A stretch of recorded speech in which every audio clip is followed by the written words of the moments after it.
प्यारे बच्चों नमस्कार। आप सभी का स्वागत है हम सभी के प्यारे से YouTube channel RBSC physics classes पर। मेरा नाम है महेश शर्मा और अपन पढ़ रहे हैं 12th फिजिक्स का चैप्टर नंबर 8 जिसका नाम है चुंबकत्व एवं चुंबकीय पदार्थों के गुण।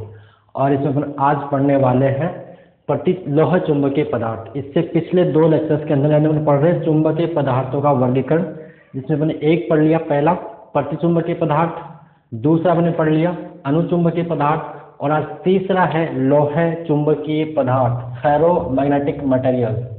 तो ये क्या होता है देखिए, इससे पहले अपन ने अनुचुंबकीय पदार्थ पढ़ा था कि जब किसी अनुचुंबकीय पदार्थ को बाह्य चुंबक के क्षेत्र में रखते थे तो वह कम तीव्रता से अधिक तीव्रता वाले भाग की ओर अल्प विस्थापित होता था, यानी वो चुंबकीय क्षेत्र की दिशा में चुंबकित हो जाता था। सेम ऐसा ये है, लेकिन ये क्या होता है कौन लोह चुंबकीय पदार्थ, जब इसको अपन बाह्य चुंबकीय क्षेत्र में रखते हैं तो कम तीव्रता से अधिक तीव्रता मतलब चुंबकीय तीव्रता, कम तीव्रता से अधिक तीव्रता वाले भाग की ओर शीघ्रता से बहुत तेजी से बहुत तगड़ा रूप से प्रबल रूप से आकर्षित होता है। इसको ही बोलते हैं लोह चुंबकीय पदार्थ। तो देखिए मैंने यहाँ लिख रखा है पहले से, जिससे थोड़ा सा टाइम सेविंग हो जाए। वो थोड़ी थ्योरी है तो लिखना ही पड़ेगा, समझा मैं आपको अभी देता हूँ। और तो देखो लिखिए, हेडिंग डाल लीजिए लोह चुंबकीय पदार्थ। तो स्टार्ट कीजिए, पेन और कॉपी उठा लीजिए, हेडिंग डाल लीजिए लोह चुंबकीय पदार्थ। इसमें लिखिए ऐसे पदार्थ जो असमान चुंबकीय क्षेत्र में, ऐसे पदार्थ जो असमान चुंबकीय क्षेत्र में रखे जाने पर कम तीव्रता से अधिक तीव्रता वाले भाग की ओर शीघ्रता से विस्थापित होते हैं, अर्थात चुंबकीय क्षेत्र से प्रबल आकर्षित होते हैं, लोह चुंबकीय पदार्थ कहलाते हैं। मैं इसको फिर से रिपीट कर रहा हूं, ऐसे पदार्थ जो असमान चुंबकीय क्षेत्र में रखे जाने पर कम तीव्रता से अधिक तीव्रता वाले भाग की ओर शीघ्रता से विस्थापित होते हैं, अर्थात चुंबकीय क्षेत्र से प्रबल आकर्षित होते हैं, लोह चुंबकीय पदार्थ कहलाते हैं। ठीक है, मतलब इनको अपन बाह्य चुंबकीय क्षेत्र में रखें तो कम तीव्रता से अधिक तीव्रता वाले भाग की ओर शीघ्रता से विस्थापित हो जाते हैं, चुंबकीय क्षेत्र से प्रबल आकर्षित होते हैं, यानी मतलब खतरनाक तरीके से अट्रैक्ट होते हैं उसकी ओर। और ठीक है, अब अनुचुंबकीय पदार्थ भी होता था लेकिन वो अल्प होता था, यानी लोह चुंबकीय पदार्थ और अनुचुंबकीय पदार्थ में केवल इंटेंसिटी तीव्रता का अंतर, तीव्रता का ही डिफरेंस है। तो आपने यहाँ तक लिख लिया होगा। फिर आगे देखिए, ये पदार्थ आगे एरो लगा के, ये पदार्थ चुंबकीय क्षेत्र में रखे जाने पर चुंबकीय क्षेत्र की दिशा में प्रबल रूप से चुंबकित हो जाते हैं। क्लियर यहाँ तक। उसके बाद इसके एग्जाम्पल फेरस, कोबाल्ट, निकल, फैकोनी। उसको ऐसे याद कर सकते हो, फैकोनी, फेरस, कोबाल्ट, निकल, मैग्नेटाइट Fe3O4, एल्निको, ये एलॉय है मिश्र धातु किसका, एल्यूमिनियम, निकिल, कोबाल्ट और कॉपर का, इसको बोलते हैं एल्निको एटसेट्रा। एल्निको ये एक मिश्र धातु है किसका, एल्यूमिनियम का, निकल का, कोबाल्ट का और कॉपर का। ठीक है यहाँ तक, सॉरी।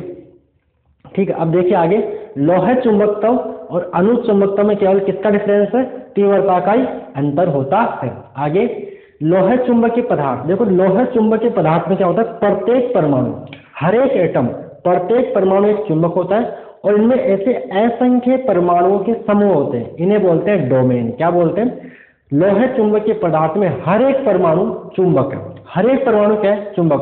और इसमें ऐसे बहुत सारे अनंत असंख्य बहुत ज्यादा असंख्य परमाणुओं के समूह है और उसको बोलते हैं, एक समूह को अपन बोलते हैं डोमेन, जिन्हें डोमेन बोलते हैं। तो नेक्स्ट लाइन, लोह चुंबकीय पदार्थ में प्रत्येक परमाणु एक चुंबक होता है, प्रत्येक परमाणु क्या होता है, चुंबक होता है और इनमें असंख्य परमाणुओं के समूह होते हैं जिन्हें डोमेन कहते हैं, जिन्हें क्या बोलते हैं, डोमेन कहते हैं। क्लियर। अब देखिए डोमेन का जो आकार होता है 1 mm, 1 mm और 1 mm में लगभग 10⁻11 परमाणु होते हैं। तो नेक्स्ट आपको लिखा हुआ है कि डोमेन का आकार 1 mm होता है, 1 mm और एक डोमेन में लगभग 10⁻11 परमाणु होते हैं। क्या डोमेन तो क्लियर है ना, लोह चुंबकीय पदार्थ में। ठीक है, प्रत्येक परमाणु क्या होता है, एक चुंबक, और इसमें ऐसे असंख्य परमाणुओं के समूह होते हैं जिन्हें अपन क्या बोलते हैं, डोमेन कहते हैं। तो लोहे चुंबकीय पदार्थ में प्रत्येक परमाणु चुंबक होता है, जिसको रिपीट करूँ वापस से, और इनमें असंख्य परमाणुओं के समूह होते हैं जिन्हें डोमेन कहते हैं। फिर आगे, डोमेन का आकार 1 mm और एक डोमेन में लगभग 10 की घात 11 परमाणु होते हैं, यानी 10 की घात 11 परमाणु होते हैं, मतलब बहुत ज्यादा है। अब देखिए, ये अपने पास एक सैंपल है किसका, लोहे चुंबकीय पदार्थ का। तो देखो ये भी एक डोमेन है, ये एक डोमेन है, एक डोमेन है, एक डोमेन है, ठीक है।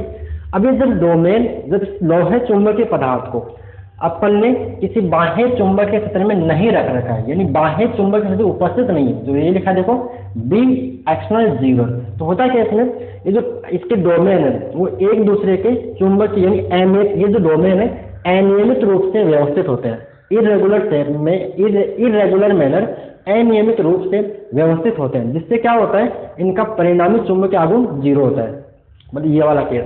और जैसे इसको अपन बाह्य चुंबकीय क्षेत्र में रखते हैं, तो जो डोमेन इस बाह्य, जैसे मान लो लगा दें बाह्य क्षेत्र, ऐसे मान लो बाह्य चुंबकीय क्षेत्र, ये बाह्य चुंबकीय क्षेत्र ऐसे लगा दिया, तो जैसे इनको अपन बाह्य चुंबकीय क्षेत्र में रखते हैं, तो जो डोमेन बाह्य चुंबकीय क्षेत्र के दिशा में होते हैं उनका आकार तो बढ़ जा रहा है। देखो इनका, देखो ये है ना, ये बाहर वाले की दिशा में इनका आकार बढ़ गया, लेकिन जो बाह्य चुंबकीय क्षेत्र के विपरीत है उनका आकार घट जाता है, ठीक है। और जैसे अपने बाह्य चुंबकीय क्षेत्र उठाते हैं तो वापस अपनी, यानी वापस उसी व्यवस्था में आ जाता है। लेकिन अगर अपने बाह्य चुंबकीय, ये यहाँ पे लिखा है वीक यानी दुर्बल चुंबकीय क्षेत्र बाहर वाला, अगर अपने चुंबकीय क्षेत्र के परिणाम को बढ़ा दे, स्ट्रॉन्ग बी एक्शन यानी बाह्य यानी तगड़े वाला, खतरनाक स्ट्रॉन्ग बी एक्शन, प्रबल बाह्य चुंबकीय क्षेत्र, तो क्या होगा कि जो डोमेन चुंबक बाह्य चुंबकीय क्षेत्र की दिशा में उनका आकार बढ़ जाएगा, और ये सारे के सारे जो डोमेन है ये सारे के सारे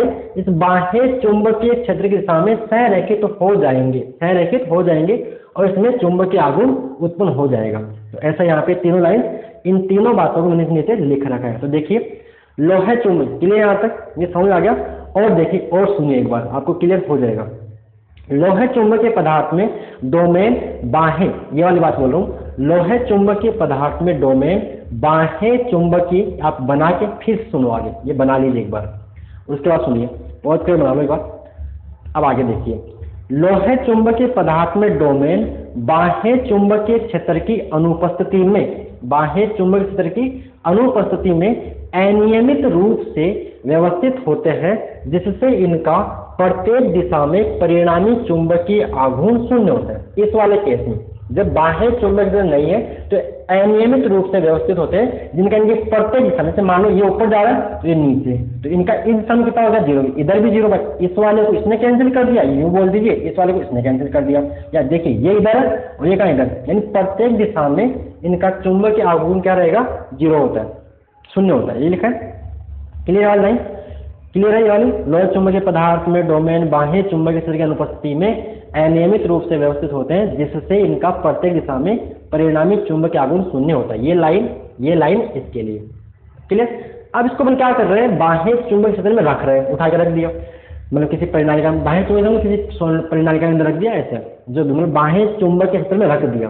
तो देखिए जब इन्हें बाह्य चुंबकीय क्षेत्र में रखा जाता है तो जो डोमेन बाह्य क्षेत्र की दिशा, बाह्य क्षेत्र मतलब जो बाह्य चुंबकीय क्षेत्र बाह्य क्षेत्र की दिशा में होते हैं उनका आकार बढ़ जाता है, तथा जो डोमेन बाह्य क्षेत्र के विपरीत होते हैं उनका आकार घट जाता है, तथा बाह्य चुंबकीय क्षेत्र हटा लेने पर डोमेन अपनी पूर्व स्थिति में आ जाते हैं। अगर इसको अपन हटा देंगे, ये वीक था, तो ये वापस अपनी ओरिजिनल पोजीशन में, मूल अवस्था में आ जाएंगे। उसके बाद इसको हमने और तगड़ा कर दिया, बढ़ा दिया, स्ट्रॉन्ग बी एक्शन, बाह्य प्रबल बाह्य चुंबकीय क्षेत्र। तो नेक्स्ट, जब बाह्य चुंबकीय क्षेत्र प्रबल होता है तो सभी डोमेन घूमकर, सभी, ये वाला भी इधर, ये वाला प्लस के इधर, ये वाला भी इधर, यानी जो भी विपरीत है, समान तो जाहिर है ही है, लेकिन जो अपोजिट वो भी घूमकर इसकी बाह्य चुंबकीय क्षेत्र की दिशा में आ जाएगा। तो ये लिखा गया कि जब बाह्य चुंबकीय क्षेत्र प्रबल होता है तो सभी डोमेन घूमकर इसकी दिशा में संरेखित होने का प्रयास करते हैं, जिससे चुंबकीय आघूर्ण के मान में वृद्धि हो जाएगी, बढ़ जाएगा। ठीक है, तो ये बातें आपको क्लियर हो गई होगी। क्लियर है यहाँ तक? आगे बात करते हैं इनकी प्रॉपर्टीज क्या है, लोहे चुंबकीय पदार्थों के गुण, प्रॉपर्टीज ऑफ फेरोमैग्नेटिक मटेरियल। तो नेक्स्ट मीनिंग आप लगा लीजिए, लोहे चुंबकीय पदार्थों के गुण। तो देखिए इनमें भी स्थायी चुंबकीय आघूर्ण पाया जाता है अनुचुंबकीय पदार्थों की तरह। तो पहली प्रॉपर्टी यही है कि इनका भी अनुचुंबकीय पदार्थों की तरह परिणामी चुंबकीय आघूर्ण शून्य, मैंने क्या बोला, स्थायी स्थायी चुंबकीय आघूर्ण पाया जाता है, मतलब शून्य नहीं होता, ये तो बात होगी मेरी। इनका भी ये तो लिखा है मैंने, इनका भी अनुचुंबकीय पदार्थों की तरह परिणामी चुंबकीय आघूर्ण शून्य नहीं होता है, इनका परिणामी चुंबकीय आघूर्ण 0 नहीं होता है। ये इसकी फर्स्ट प्रॉपर्टी, पहला गुण। दूसरा है ये बाह्य चुंबकीय क्षेत्र में शीघ्रता से आकर्षित होते हैं, यानी जो बाह्य चुंबकीय क्षेत्र में तगड़ा खतरनाक तरीके से उसकी ओर आकर्षित हो जाते हैं। पॉइंट नंबर थर्ड है इनकी चुंबकीय प्रवृत्ति धनात्मक, वो तो अनुचुंबकीय की होती थी, लेकिन इनकी चुंबकीय प्रवृत्ति धनात्मक व बहुत अधिक होती है, खतरनाक, लगभग 1000 से भी ज्यादा, 1000 से भी ज्यादा इनकी चुंबकीय प्रवृत्ति धनात्मक व बहुत अधिक होती है, बहुत अधिक होती है। अनुचुंबकीय पदार्थों की भी धनात्मक होती है, लेकिन उनकी कम, इतनी मतलब धनात्मक होती है और अल्प होती है, इनकी क्या होती है, बहुत अधिक होती है। ठीक है। पॉइंट नंबर फोर्थ है इनकी आपेक्षिक चुंबकीय पारगम्यता भी बहुत अधिक होती है, यानी लगभग 1000, म्यू आर ग्रेटर देन 1000। अगर ये बात म्यू आर का मान 1000 ज्यादा है तो म्यू आर क्या होता है, म्यू अपॉन म्यू नॉट। तो यहाँ से जो म्यू होगा वो भी much greater than mu naught होगा, यानी ये होगी म्यू क्या होगी, माध्यम की चुंबकशीलता, और म्यू नॉट निर्वात की चुंबकशीलता। तो इसी से ये पॉइंट नंबर 5 इसी को सपोर्ट कर रहा है कि अगर इनकी आपेक्षिक चुंबकीय पारगम्यता भी बहुत अधिक होती है, तो यहाँ पे mu is much greater than mu naught, यानी जो इनकी जो चुंबकशीलता है वो निर्वात से भी बहुत ज्यादा है। यानी ये अगर इसको अपन किसी, जैसे मान लो निर्वात में 5 चुंबकीय क्षेत्र गुजर रही है और वहां पर अपन फेरोमैग्नेटिक सब्सटेंस रख दे, लोहे चुंबकीय पदार्थ रख दे, तो वे सारी की सारी चुंबकीय क्षेत्र को अपनी ओर खींच लाएगा अंदर की ओर। ये तो ठीक है, ये इसका गुण है। तो ये लाइन, चलो ये जो पॉइंट है मैंने यहाँ लिख दिया। उसके बाद पॉइंट नंबर जो 7 है वो 5वें का ही लेसन है, लेकिन इससे पहले एक पॉइंट लिख दिया 6, चलो कोई बात नहीं। ये 5वां और 7वां मिलते जुलते टॉपिक है, इसको आगे लिख दिया, चलो कोई बात नहीं। अब देखिए इनकी भी जो जैसे आपकी अनुचुंबकीय पदार्थ की चुंबकीय प्रवृत्ति ताप बढ़ाने पर घटती थी, वो था Hm। चुंबकीय प्रवृत्ति किनके लिए, अनुचुंबकीय पदार्थों के लिए क्या थी, समानुपाती 1/3, यानी ताप बढ़ाने पर इनकी चुंबकीय प्रवृत्ति घटती थी, किनकी, अनुचुंबकीय पदार्थों की। जैसे इसको क्यूरी नियम बोलते हैं, क्या बोलते हैं, क्यूरी नियम। तो इन लोहे चुंबकीय पदार्थों की भी चुंबकीय प्रवृत्ति ताप बढ़ाने पर घटती है, लेकिन वो उसका रिलेशन ये है, इसका है T-TC, जहाँ पे TC को बोलते हैं क्रांतिक ताप। वैसे क्यूरी वाइट नियम, इसको अपन आगे डिस्कस करेंगे। ये क्यूरी नियम था, ये क्यूरी वाइट, इसको बोलते हैं क्यूरी वाइट नियम, इसको अपन आगे डिस्कस करेंगे। तो पॉइंट नंबर 6 है कि इनकी चुंबकीय प्रवृत्ति ताप बढ़ाने पर इस नियमन संबंध के अनुसार घटती है। टीसी को बोलते हैं क्रांतिक ताप। क्रांतिक ताप क्या होता है, आगे बात करें, जहां पर इसका ताप बढ़ाए, जहां पर लोह चुंबकीय पदार्थ अनुचुंबकीय पदार्थ में बदल जाए, उसको बोलते हैं क्रांतिक ताप, जो अपन आगे डिस्कस करेंगे इसको क्यूरी वाइट नियम और क्यूरी नियम के अंदर। तो T ग्रेटर देन TC होगा। उसके बाद पॉइंट नंबर 7 यह है कि लोहे चुंबकीय पदार्थ को चुंबकीय क्षेत्र में रखने पर इसमें से गुजरने वाली चुंबकीय क्षेत्र रेखाओं की संख्या निर्वात की तुलना में बहुत अधिक होती है। ये इसी को सपोर्ट कर रहा है ये पॉइंट, ठीक है। कि निर्वात में अगर 5 लाइन गुजर रही है तो इससे में से 8 गुजरेगी, इसको रखते ही मतलब पूरे के पूरे चुंबकीय क्षेत्र को अपने खींच लाएगा, ये इसकी प्रॉपर्टी है, ठीक है। तो ये देखो, ये डायग्राम इसी को सपोर्ट करने के लिए मैंने बना दिया यहाँ पे।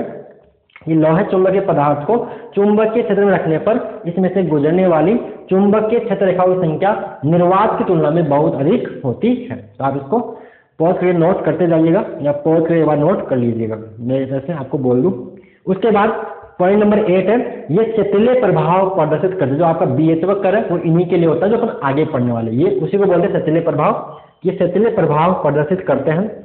पॉइंट नंबर 9 है, पॉइंट नंबर 9 ये है कि इनको असमान चुंबकीय क्षेत्र में रखने पर ये कम तीव्रता से अधिक तीव्रता की ओर शीघ्रता से, तेजी से, शीघ्रता से विस्थापित हो जाते हैं, उधर खिसक जाते हैं। ऐसा आपको बुक में डायग्राम बना के भी देखा, वो प्याली लेके चुंबकीय ध्रुव रखे ऐसा। और पॉइंट नंबर 10 ये है कि जो लोहे, ये लोहे चुंबकीय पदार्थ है वो सामान्यतः क्या होते हैं, ठोस होते हैं। तो आप नोट कर लीजिए, लोहे चुंबकीय पदार्थ सामान्यतः ठोस, यानी ये जो लोहे चुंबकीय पदार्थ जनरली ठोस ही होते हैं। क्या होते हैं, ठोस होते हैं, जबकि प्रतिचुंबकीय और अनुचुंबकीय ठोस द्रव हो सकते हैं। क्लियर? तो ये थे आपके लोहे चुंबकीय पदार्थों के बारे में। ठीक है, तो आप इसको एक बार पॉज करके नोट कर लीजिएगा। ठीक है, थ्योरी है तो आपको याद होना चाहिए, मैंने आपको समझा दी है, तो इसको आप पॉज करके नोट कर लीजिए। यहाँ पे थोड़ा सा फोकस का है तो मैंने यहाँ पे बोला है, मैं एक बार और बोल देता हूँ। इस जगह फोकस से थोड़ा सा कुछ दिखाई कम दे रहा होगा, यहाँ पे फोकस आ रहा है, इसको सेट करेंगे थोड़ा। ठीक है, तो देखिए मैं बोलता हूँ, इससे वापस मैं एक बार रिपीट करता हूँ। ऐसे पदार्थ जो असमान चुंबकीय क्षेत्र में रखे जाने पर कम तीव्रता से अधिक तीव्रता वाले भाग की ओर शीघ्रता से विस्थापित होते हैं, अर्थात चुंबकीय क्षेत्र से प्रबल आकर्षित होते हैं, लोहे चुंबकीय पदार्थ कहलाते हैं। ये पदार्थ चुंबकीय क्षेत्र में रखे जाने पर चुंबकीय क्षेत्र की दिशा में प्रबल रूप से चुंबकित हो जाते हैं। एग्जाम्पल है फेरस, कोबाल्ट, निकल, मैग्नेटाइट, Fe3O4, एल्निको एटसेट्रा। ठीक है, और बाकी आप इसको पॉज करके नोट कर लीजिएगा। ठीक है, ठीक है, ओके प्यारे बच्चों, धन्यवाद।